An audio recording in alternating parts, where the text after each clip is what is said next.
to feel how smooth that is. It's like a slide. It slides, right? Because your blood cells are supposed to slide through your arteries. This is the way your aorta looks when you're in your teens. This is the way your aorta looks if you spend your life making bad choices. I don't know if you can visually see how dramatic that is. Do you want me to hold this one up next? I'm going to have you feel this first, because I want you to tell everyone what you feel. Oh, it's really, really bumpy and rough. These are fatty deposits that build up over time. And if you think you're immune from this because you're too young, think again. So hold this for me. This one? Yep. Okay. Y'all see the difference? I do agree that there is stigma that I have to deal with because I am fat, but I'm actually really in celebration of my body. I find beauty in diversity. I think we come in all shapes and sizes. And the assumption that we've dealt with a lot on this show is that just because you're obese, you must overeat. You must have an eating disorder. I know that not to be the case. I know you can have a healthy relationship. Now, Mimi, you say this is misleading. Go have at it a little bit. Well, I certainly think that we all want to feel good about ourselves. That's understandable. I don't think people should feel demeaned by their size. And I also couldn't agree more with the message of daily exercise. No matter what size you are, you'll certainly benefit from daily exercise. You can't be healthy without that. But then let's talk about where we disagree.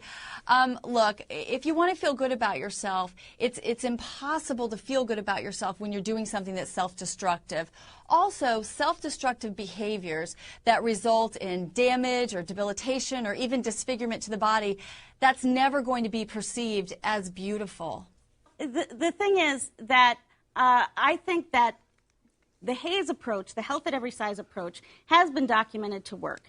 And it's been documented to work year after year. What do you mean work? What do you mean work? Because a health at every size is a lie. If you starve yourself into damage, that's unhealthy. Or if you eat yourself into damage, that's not healthy. You're making a lot of assumptions. That's just not. Here, that's not true. You're making a lot of assumptions. That's like saying about that. Weight Let's being say you were a self-destructive. smoker. Let's say you're a smoker and have black lungs, and you try to say that's healthy because you don't have cancer yet. We know that it is actually factual that obesity is dangerous, and it's connected to cancer, stroke, Alzheimer's. We even know it's connected to an increase in birth defects. So there's nothing left to debate. Mimi? It's not beautiful. It's not healthy. I think you need to separate the idea of weight from healthy behavior. We're going to look at organs. We're going to go to our anatomy lab. And Alicia, thanks for helping me out. How are you? I'm fantastic, thank you. So the first thing I have to ask you, have you ever held a heart? No. Have you ever held a liver? Nope. Okay. You willing to with me today? Okay, just All for right. you though. What I'm going to do, I think these are the small girls. I'm going to have you put those on. Okay. And we're going to sequentially look at what too much belly fat does to your body, because the way the fat affects your internal organs and the things you can't see is what I want to show everyone right now. So first and foremost, do you know what that is? Nope. I'm going to pick it up and show you how it Okay. looks in the human Yes. body. Okay, so, like so. Anyone know what this is? You guys are getting good. I'm like, it's fat. It's the simple answer. So this is called your omentum. And think of the omentum, hold that for me and show it to everyone. The omentum, in a way, is the apron, and it covers your internal organs. This is visceral fat. This is the fat that, as you're putting on more and more weight, it goes and stores itself here. And this is where all those reactions begin, the pro-inflammatory process that can lead to heart disease, diabetes, and so many other ailments. So that's your omentum. Lesson number one. Australia's obesity epidemic is about to get worse. The country's battle of the bulge. More than 60% of Aussies are obese. Australia will be in the grip of an obesity epidemic. We are still putting on weight. Hi, my name's Kath Reid. I'm a fat activist in Brisbane. I blog at Fat Heifer Lump, where I've been blogging for about 5 years. And it's my goal to change the way people think about fatness. I always thought I was fat. One of my earliest memories, I was called fat. I've always been called fat. And I believed that the worst thing a person could possibly be was fat. Through my teens and 20s and early 30s, I just battled it in every single way I could. You name the diet, I was on it. You name the weight loss plan, I was on it.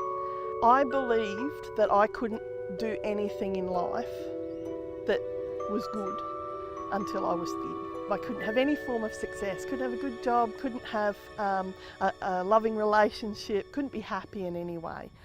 So I didn't try. How does that play into your heart? But hold this heart for me. This is a healthy human heart. It should be about the size of your fist. Just feel that. This is the heart of someone who took care of themselves. They were fit throughout their lives. They did not have high blood pressure. They weren't dealing with abdominal obesity. Hold this one for me. Oh my gosh. Wow. I'll hold that one up next to it just to Okay. show. But feel how heavy that is. Wow. So do you all see this? Should I open it? Yeah, open it and show people. Show people how big. This is not a muscle you want to be this big. Compare the size of that heart chamber to this one. You see the size? This muscle here is probably triple the size of what it should be. That's crazy. I don't know. And that's someone who suffered from congestive heart failure. But this isn't it. It affects other things.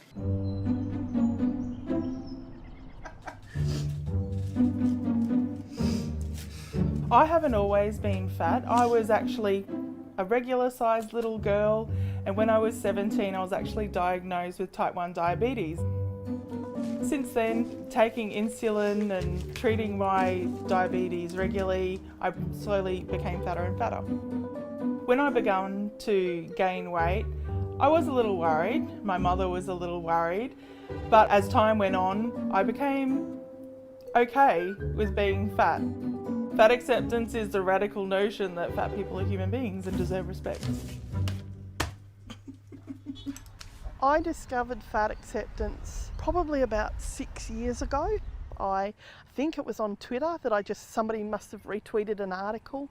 And as per anything on the internet, you read one and the vortex gets you, and you read the next thing and the next thing. It was kind of like a light bulb went on, and that was when I started to think that perhaps it could apply to me. You know what that is? A liver? Yes, indeed. Your liver does so many things. It filters your blood. It really does have so many functions that are important to life. Now pick that one up. I'm going to hold the healthy one next to it. Believe it or not, most people think of liver disease as resulting from hepatitis infection or alcoholic liver disease, but you can develop fatty liver disease as well. And this is the end result. You feel all those nodules. Do you feel that? Yeah, it feels like a pebble path. And so this is when you get to the point where you develop something called cirrhosis, and your liver becomes extremely fibrous. Blood can no longer flow through it without getting obstructed. It can't perform its functions. So now, if you develop liver disease, you've got a heart that can't pump appropriately, you've got a liver that can't filter your blood through it appropriately, and let me show you one more thing. I'm Sarah Harry, and I specialise in body image, and I also teach curvy yoga. Fantastic. When I tell people that I'm a yoga teacher, I usually get an interesting reaction. Sometimes people think that I'm joking, which is funny and a bit awkward, because I think they expect a yoga teacher to be a certain way, very small and lithe and flexible. And I'm very flexible, but I'm not small or lithe. On the next inhale, come up, bring your hands to your heart. I think the problem with aligning exercise and weight loss is that then we put a whole lot of pressure on the only benefit for exercise is a way to lose weight, whereas the benefits of exercise are so enormous. So I think we're doing exercise a great disservice in only making it about weight loss. Tell me if I've got too much cleavage. Oh, it looks great. There are many reasons for why someone might be living in a fat body. For some people, that's just genetics, and they're leading very healthy lifestyles, eating good quantities that are appropriate to nourish their bodies. And to try to judge somebody by their weight will give you a lot of misinformation. One of the main things that I find is that I'm under constant surveillance. Tie your shoe right now, tie your shoe. By people. That happened before I dyed my hair pink. I'm going to walk by you. I want you to move along the far wall to your left.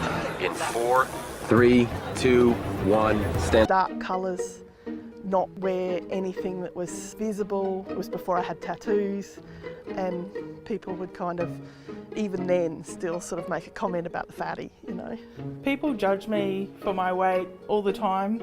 I go out in public, people will give my husband and I looks. We take up a lot of space when we walk down the road holding hands on a footpath.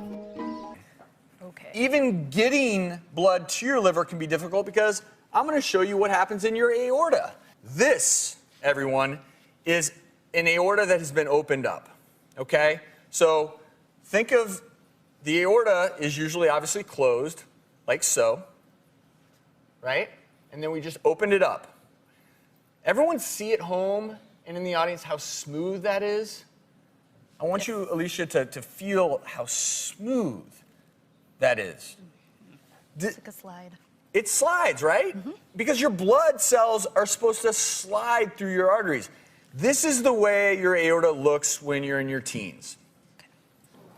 This is the way your aorta looks if you spend your life making bad choices. I don't know if you can visually see how dramatic that is. Do you want to hold this one up next? I'm going to have you feel this first, because I want you to tell everyone what you feel. Oh, it's really, really bumpy and rough. These are fatty deposits that build up over time. And if you think you're immune from this because you're too young, think again. So hold this for me. This one? Yep. Okay. Y'all see the difference?